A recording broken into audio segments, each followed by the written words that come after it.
Hey, what's up, folks? Welcome back to another edition of On Texas Football. Welcome back to Sunday School. I'm lifetime Longhorn Rod Babers. Really excited about this edition of Sunday School because we're going to get into one of my favorite football topics, the scramble drill and scrambling period. You guys have heard me talk about the scramble and the scramble drill as the new cheat code for quarterbacks in football. Texas hasn't had access to that cheat code until Arch Manning under Steve Sarkisian. And I told you guys, I said, it's going to be, one of the best aspects of the Arch Manning, Steve Sarkisian offense in 2025. And I think I was right about that. So we'll get into that. But first, let's thank our sponsor. Let's thank our friends over at South Point Dodge before we move on. Thank you to our friends at South Point Dodge. There's nothing like Texas football and nothing runs like a Ram. South Point Dodge is Austin's Ram headquarters. And during the December wrap up the year sales event, the deals are hotter than ever.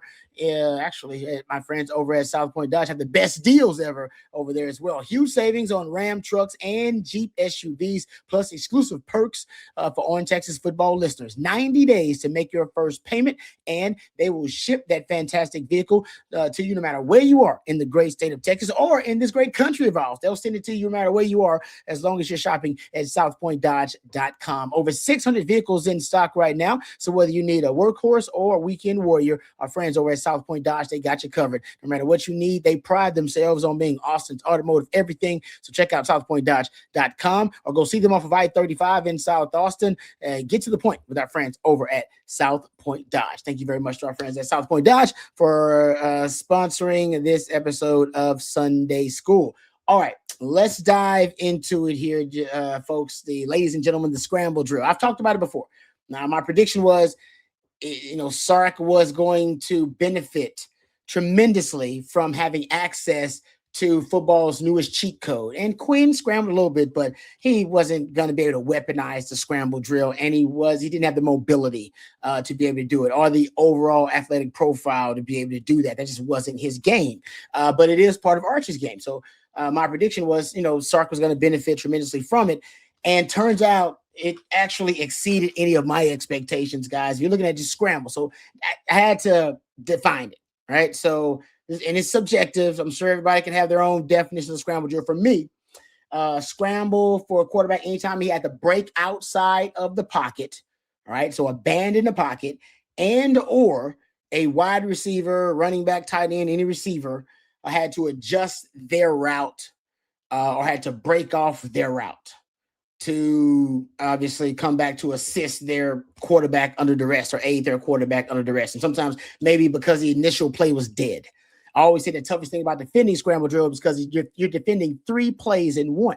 You defend the initial play, which, hey, if we got the right call and we got the right coverage, we execute it, beautiful. We defend this play. But then the quarterback can decide, right? He can literally change the rules of engagement and decide, all right, you know what? We're abandoning the first play. We're done. We're going to get into the scramble drill, which is something offenses actually practice, the scramble drill, which is when the receivers adjust to the quarterback breaking out of the pocket, whether it's to the, to the near side or to the far side, or whether it's to the wide side, the short side, whatever it may be. Everybody got their own rules, and based on the route that is initially ran, what you do once you break off that route in the scramble drill. Everybody's got their own rules to that.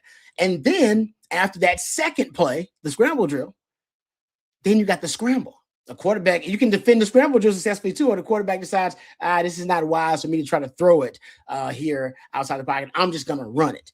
And if it's a quarterback that's not athletic, then, hey, you know what? Then the defense still can rally to the football. But if it's a quarterback that's athletic on the outside or just a physical presence, take for the NFL, like guys like Josh Allen and Lamar Jackson, that can be the worst part of the scramble drill, or the most effective or the most lethal part of the scramble drill, because the defense is already worn out from chasing the quarterback all over the field. And that can be, 6 seconds into the play when the quarterback decides, all right, you know what? The play didn't work. Scramble drill didn't work. I'm going to run it. And you're like, everybody's worn out, and then they got to chase this elite athlete around the field. So in my opinion, scramble drill is the one offensive play, that you don't call, and that they practice, they don't call it, but it may end up being the most effective play in football. And for Texas, that ended up being true. So here we go. Now I threw out I got the numbers for the games against non-power four opponents. I don't like looking at those numbers. They really distort my sample size. You know what I mean? You're doing yourself a disservice looking at those games. That's why more and more you got 9 conference games in the upcoming 2026 SEC schedule, and you got to play a power four opponent. You know, trust me, if a guy who watches a lot of film, start phasing it out. There is a big difference between the group of 5 non-power four programs and the power four programs. So let's get into it. So we're just talking about versus power four teams here. So if you're looking at yards per rush off of just scramble, so this is when you break out of the pocket and the quarterback decides to run the football versus power four opponents, you're averaging over 9 yards per rush. But the Kim Kardashian, Nicki Minaj, Serena Williams size, Cardi B size, Megan Thee Stallion size, but is I want to include the sacks. That's excluding sacks, which is what I think Pro Football Focus does. Excluding sacks, it'd be at 9.1 yards per rush, which is really good. When I looked at his numbers overall, and I actually tweeted this out. If you look at Arch's numbers on scrambles, his yards per rush on scrambles, which is 9 yards per rush on scrambles. This is against all opponents, not just power four opponents. That was 8th in the power four, and it was 15th, I believe, in the FBS, which is really good for a quarterback like Arch, who's popredominantly a pocket passing quarterback. I think the scramble rate was somewhere a little above 7% for Arch. To give you a little it lists a bit of a background perspective, the context on that. NFL scramble rates, like Josh Allen's right around a little over 9%. You know, Mahomes is around 9%. Drake May is one of the best scramblers in the league right now. He's a little over 10%. So 7%. You can even argue that you would encourage, based on these numbers I give you, for us to scramble more. But anyway, so let's put sacks in it, right? There were 2 sacks versus power four teams during the scramble for Arch. And so this is, like I said, it is subjective. He was scrambling, in my opinion. He broke outside the pocket and still ended up being sacked. So I put the sacks in there as well. So let's just take it from the sacks, not from the yards per rush. We don't want to exclude the sacks. So including sacks, he's at 7.5 yards per rush, which is pretty good. If you look at his first down touchdown rate. So we're talking about the rate of that you achieve a first down or a touchdown when you are scrambling out of pocket, quarterback just running and abandoning the pocket, you're over 50% first down touchdown rate, which is pretty damn good. If you look at 10 plus yard runs, this is versus power four opponents, you're at 10 plus yard runs. Over 40% of that's 10 plus yard runs considered an explosive run. So if you look at your 10 plus yard runs versus power four opponents, over 40 of your 10 plus yard runs came versus the hush puppies you played, your non-power four opponents. So I took it and just looked at the amount of runs, your percentage of runs versus the power four opponents, right? So that's how we looked at it.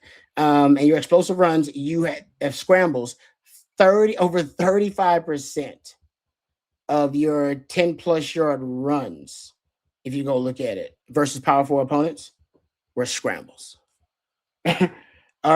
You had 10 scrambles versus power four opponents of 10 yards or more, of at least 10 yards, I should say. You had one of those was a 20-yarder versus power four opponents.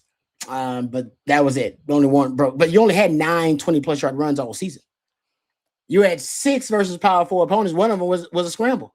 That's pretty damn good, actually, considering you should scramble more. Here's the number I love versus power. Just talking about scrambles, right? We haven't gotten to the scramble drill yet, where the quarterback is actually looking to throw the football. It's just him running, abandon the pocket, and him becoming a runner. Third down conversion rate, you're over 50% third down conversion rate when you decide to scramble on third downs versus power four opponents. Texas usually is around, just on the season, was at 40% third down conversion rate. That's against all opponents, which isn't bad, but 50%? I mean, that easily would put you in any situation. You're converting 50+% of anything, you would probably be in the top 10, maybe even top 5 conversion rate on third down. So let's look at scrambled drill. All right. So when the quarterback is still the second phase, I probably should have took scramble drill first, but I went to scrambles first. But the scramble drill is the second phase of the scramble element, where the quarterback is still looking to throw the football. hasn't totally abandoned the pass yet. So when this is where Arch is at his most dangerous, actually. So versus powerful opponents, when Arch is abandoning the pocket and they are in scramble drill mode, which they got better with, by the way, as the season went on, which means they were practicing scramble drill.